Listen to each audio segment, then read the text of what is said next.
Echt een variëbeertje wat hier. Nee, niet moeilijk. Isa.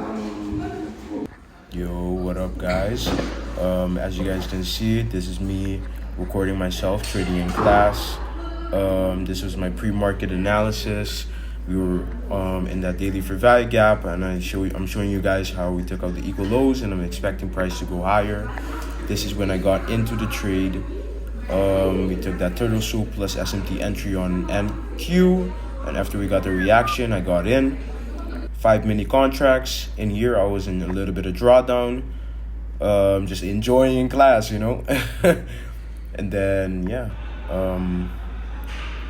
this is when I was a little bit of profit after almost getting stopped, and then here again in more profit, just chilling, more than 1 hour in profit. And then right here, almost TP, but sadly, we did not hit TP. Yo, what is up, guys? Just came back from school. I still have my uniform on. But as you guys can see, I took a trade today in class. Why is my voice like this? I took a trade today in class. It was right. It came right before my TP. And then it reversed to break even. And then it went back to my TP. But I got stopped at break even. And yeah, you know, I'm really not that mad about the trade.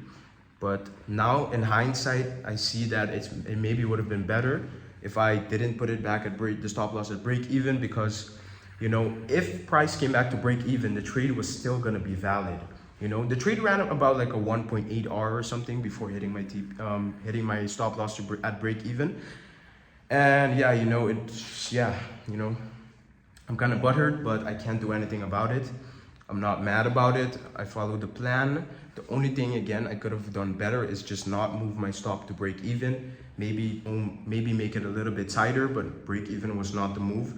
And I'm gonna show you guys. I'm gonna record my chart analysis, so my trade analysis and trade recap right now for you guys. And I'm gonna tell you guys why I shouldn't have moved it to break even. Yo, what's up, guys? Like I said, I already took a trade today, and I want to give you guys a more in-depth recap of my trade. Finally, I took a trade at school. It was a while since I took a trade at school, since I only took like 1 trade last week, and like the week before that also like maybe 2 trades or 3 trades. Oh yeah, maybe, okay, that was a lot. But last week I only took 1 trade. So finally took a trade back in class. And yeah, I want to give you guys a more in-depth recap of how that went. As you guys can see, these are my executions. I bought at 9.3. I got stopped at 9.3.5, so right at break even. And yeah, you know what I mean. I want to give you guys a more in-depth analysis of what I saw. This was my trade, if you guys want to see it. And I'm gonna show you guys why I took it. So initially, let's just start back. Let's go to the daily. Go to the daily. Like I said yesterday, let me remove my executions. Here. Like I said yesterday, like I mentioned yesterday in my pre-Monday analysis, I was definitely looking out for this daily fair value gap.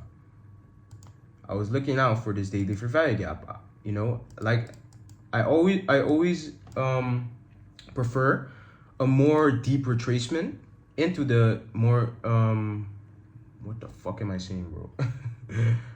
Yeah, I wanted to see a more deep retracement.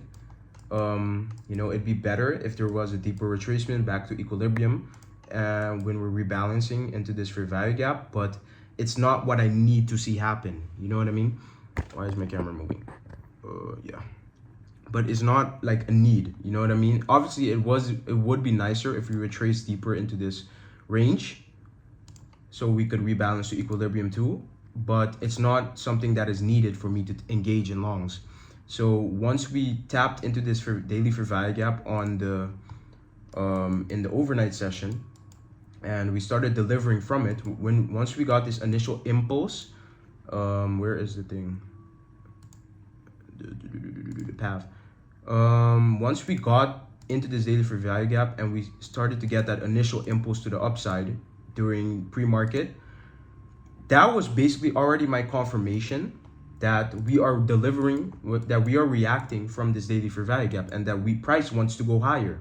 you know, and that's why even though we made these London, I think we made London and Asia lows down here, I don't need to see those lows get taken out for me to take longs, because I already got my initial impulse. If you look at the higher, like the 15-minute or 1 hour fractal, I already got that initial impulse. So I don't need to see price come back down here, because price is already telling me we want to go higher.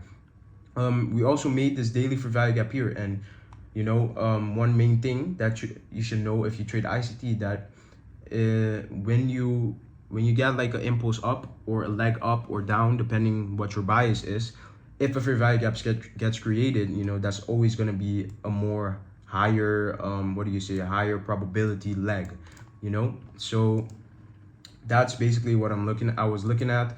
I saw that H1 fair value gap, saw that we already tapped into it, and then I remember I was looking at the 15-minute. I can show you guys my Telegram. Like, I basically journal everything. So I said NQ and ES both looking really bullish, both traded into the daily FEG, and it's looking like they are reacting to it. Currently waiting for some type of internal manipulation or SMT on around the 5 to 15-minute fractal. So that's what I was waiting for. I made a screenshot of this on my iPad. Yeah, I remember I marked out this range. Yeah, I marked out the range. I think I marked out this range right here. Yeah, I'm pretty sure, yeah. I marked out this range right here, and I was looking for a rebalance to equilibrium and some type of internal manipulation or SMT or whatever. And that's exactly what we got. Why am I stuttering? That's exactly what we got. I think I'm talking too fast. So this was the initial turtle soup. That's why I called it soup. We got turtle soup, plus we had SMT with ES, because ES did not take out that low. So those two things were basically my confirmation, plus we were delivering from a higher time frame for value gap, so the daily for value gap, plus we were in this hourly for value gap. All those confluences lining up, us being in a discount of the range, we retraced back to equilibrium, all of those things aligned. I knew I had to get into longs, and that's where I wouldn't say I went wrong today, but it's definitely something I should have taken more into consideration, is that today was the first time I ever took a soup entry, a turtle soup entry. So I still kind of waited for confirmation, but still, I took a turtle soup entry. I didn't really wait for a market structure shift. I just took the entry. Once we got that initial impulse, after we had that SMT and turtle soup, we got that impulse to the upside. That was my confirmation. And I took an entry around here. And, you know, it was a pretty bad entry. Now that I look back at it, I could have taken this fair value gap entry or this down close candle entry, which is what I really like doing. I really like taking those type of entries. But, you know, it is what it is. I also marked it up in my notes. I said 2 things I could have done better today: stay more patient and wait for a better soup entry.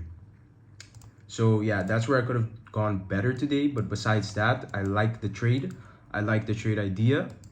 And yeah, so that's where I entered. I entered like right here at 93. And my stop was right here. And I remember I almost got stopped out here, and there was news right in this candle. It was orange folder news, so that's why I didn't care about it, but almost got stopped with that candle right there. Anyways, this was my objective, if you can see here. This high right here, this buy side level was my objective, and I was also looking at the previous PM session high. Those things were like basically the main things I was looking at. And yeah, so we got that soup, got that entry, and then after that we got that official market structure shift. And as you can see, I marked it out here. And then yeah, I just stayed patient, stayed in the trade. But then I saw that ES was looking really, really bearish. Look at this. ES is just full on bearish. And not only ES, YM too. I don't usually look at YM, but YM was also really bearish. So I started to hesitate. I was like, okay, you know, maybe NQ wants to reach this high and then we would sell off. Or maybe we could just sell off right now, you know? Look at this. We just got a huge impulse to the downside. So I was like, okay, what do I do? So I decided to just put my stops to break even just in case we do sell off, because all the other pairs are looking bearish. NQ was the only one looking a little bit bullish. And I didn't like that, because obviously it's better when all the markets are correlated. So I didn't like the fact that NQ was the only one looking bullish. So I decided, okay, I'm just gonna move my stops to BE just in case we do sell off. You know, I'm risk-free on the trade. So that's exactly what I did. But that's also where I went wrong, because as you can see, near my entry, there were equal lows. Equal lows right here. Not only that, we had this fair value gap right here that we were clearly respecting. We respected it twice, and right when I got stopped at BE, we respected it again.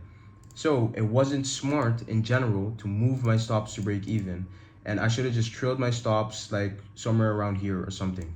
So that's a lesson I learned, that, you know, because if we come back down here to this fair value gap and we sweep these equal lows, it doesn't invalidate my trade. It's still a good trade. You should put your stop loss to a place where if price reaches there, it invalidates your trade idea. So that's where I went wrong today, and I just I put it in my notes. You know, I said not move stops to BE since my entry was aligned with also a 5-minute order block that I saw, and there were equal lows, and yeah, that fair value gap. But besides that, you know, I had good psychology. The trade chopped around, but I didn't, you know, close early or whatever. Yeah, so it was a good trade in my opinion. We reached objective. We also reached the PM high, and now we're selling off in the PM. But yeah, that was my trade for the day. Yeah, I had pretty good psychology today, even though yeah, the trade I didn't capitalize on the trade. Why am I saying that?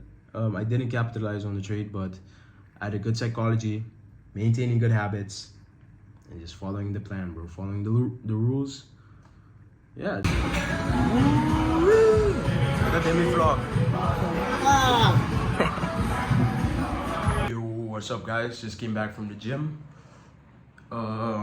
Currently, what I'm gonna do right now is right before the gym I already did some schoolwork, so I don't think I'm gonna do something school related, or maybe I might do something, I don't know. But I'm gonna shower right now, then I'm gonna make something to eat. I'm gonna watch a charting session that I missed from last week, and then I'm gonna watch today's charting session. So that's what I have planned for the upcoming like 2 hours, I guess. And then I'm probably gonna sleep. I'm gonna sleep early today. I have to edit this video and then I'm gonna sleep. So yeah, because I have to sleep early because I did not sleep a lot these days. But yeah, it was a really good productive day. Had a good day at school, good trading day, followed the plan, and yeah, you know, had a good gym session with my friend.